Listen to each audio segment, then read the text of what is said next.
raíz de que yo encontraba cosas afuera de mi negocio, diferentes objetos, incluso animales, yo no creía en esas cosas. Entonces yo no le daba la importancia necesaria y dejé que el tiempo transcurriera.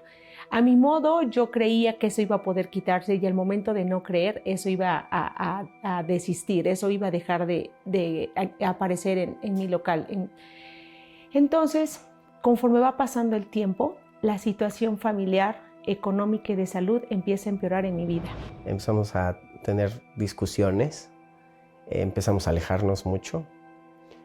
La relación se empezó a enfriar al grado que llegó un punto donde yo viví una infidelidad y pues nos separamos durante un periodo de tiempo. Me salgo de la casa y pues ahí es donde pues, las cosas empezaron a venir hacia abajo, ¿no? Empezamos a tener muchos también problemas económicos. Sin embargo, iba pasando el tiempo y las cosas iban apareciendo con más constancia y con más fortaleza. Por ejemplo, ya llegaba yo a encontrar animales muertos, sangre, orín, tierra, ¿no? Tierra como negra, huevos. Eso fue de las cosas en las que yo no entendía y no quería aceptar, sobre todo, que podrían estarme haciendo algo. Y yo con este tema familiar, con este tema como mujer en donde me sentía traicionada, menos enfoque le di, hasta darme cuenta que estaba yo en depresión. Pasaban los días y yo ya no me quería parar, yo ya estaba en cama, todo el cuerpo me dolía, ya no tenía ganas, solo me levantaba por el hecho que tenía yo que proveer a mis hijos. Parte de mi tristeza y mi dolor es que veía que toda la parte profesional que había logrado en años y personal se me estaba desgajando. Así que me rendí, me decidí quedar en cama hasta que yo física y emocionalmente encontrara las fuerzas para poder enfrentar esta situación. Mi mente decía como mujer y como madre, yo no puedo dar un ejemplo a mis hijas en donde yo me quede con alguien que te traicione, ¿no? Mi mente decía, voy a ser esa mujer que va a salir adelante aún sola. Así que en el proceso fue muy desgastante intentar aparentar ser fuerte, aparentar ser valiente, aparentar ser una mamá proveedora, una mamá ecuánime, una mamá justa, porque no había equilibrio. No había en ninguna parte de mi vida había equilibrio, no había forma que ellas no notaran que me estaba desgajando. Así que esta fue una de las partes como mujer que más me ha costado trabajar, que más me ha costado equilibrar. Ya no tenía las fuerzas de educar a mis hijas, ya estaba en cama, ya me sentía devastada, me sentía triste. Me hablaba mucho mi mente, se reía mucho de mí. Eso es algo que me costó mucho superar, porque se reían, ya ves, y tú que te creías muy productiva, muy próspera, ya ves, a ti también te engañan. Y las risas eran unas risas, no era una risa, eran muchas risas, como si estuviera yo en un auditorio y todo el mundo se estuviera riendo de mí, como si todo el mundo estuviera observando lo mal que me estaba yendo. Así que todos los pensamientos, más toda la falta de fuerza física, más ya no creía en Dios, estaba enojada. Yo decía, todo lo he intentado hacer bien y lo que yo creía antes, creo que me estás castigando porque algo no estoy haciendo bien. Al final yo buscaba un culpable. En lugar de aceptar mi responsabilidad, yo buscaba a quién culpar toda la situación que me estaba pasando.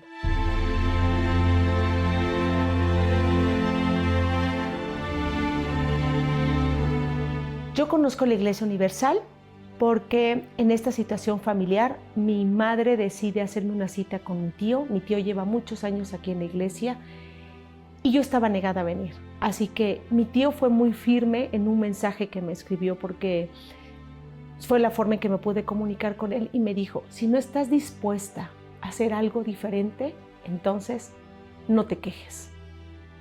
Esas palabras retumbaron tanto en mi mente y yo ponía a hacerme un análisis de qué he hecho diferente. Solo llorar, quejarme, culpar, dejar de hacerme responsable de mi parte.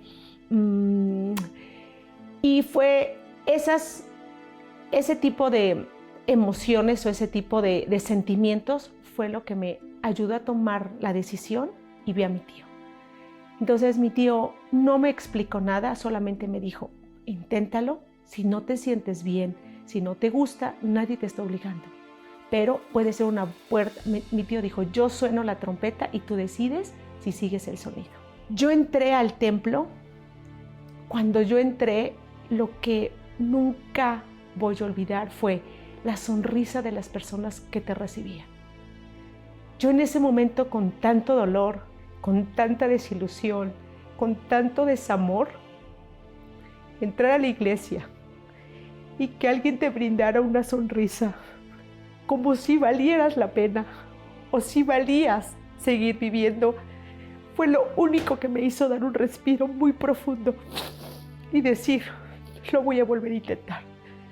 Así que entré y me prometí a mí, no le prometí a nadie, lo hice por mí, me prometí a mí poner toda la atención posible y escuchar qué de aquí podía hacerme diferente o cambiar mi vida.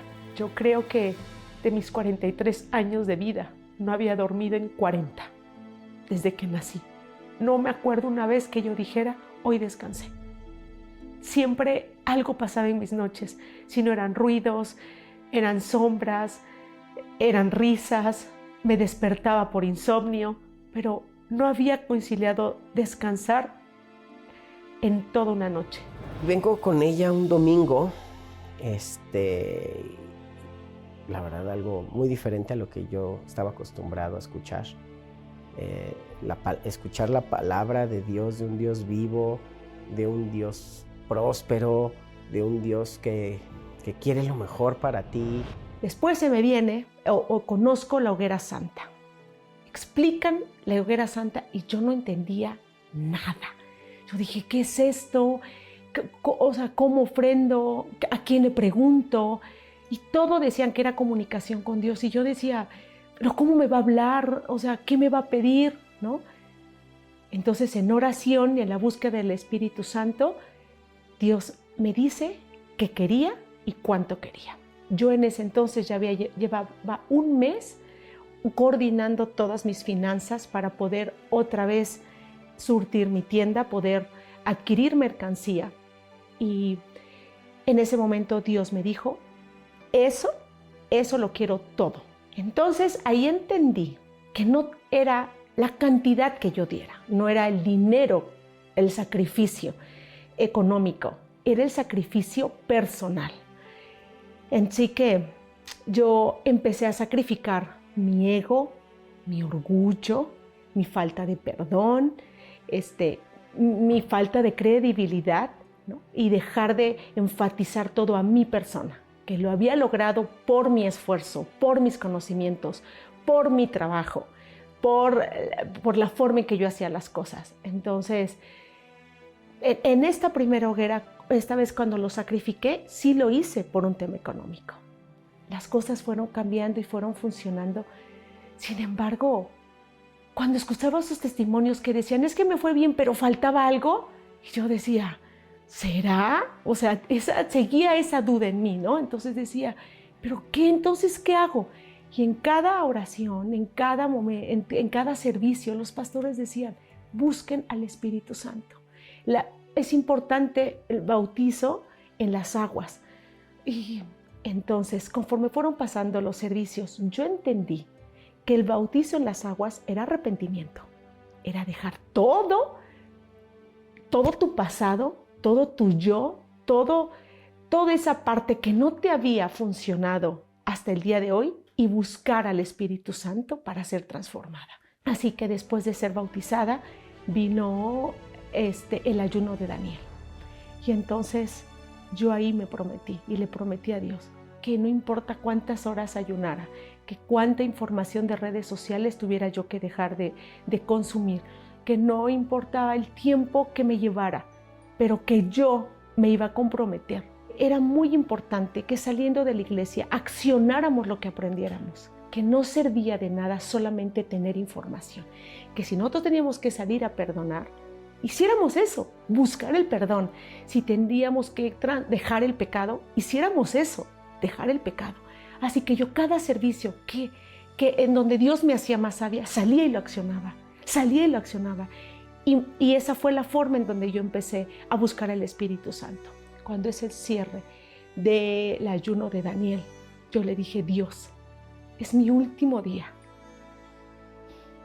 Es la última oportunidad para mí que me prometí no fallarte a ti y no fallarme a mí. Si no encuentro al Espíritu Santo, no me siento digna de estar aquí y de poder recibirte. Ayúdame, que todo el esfuerzo que he hecho personal y familiarmente valga la pena para recibirte, o no quiero desistir.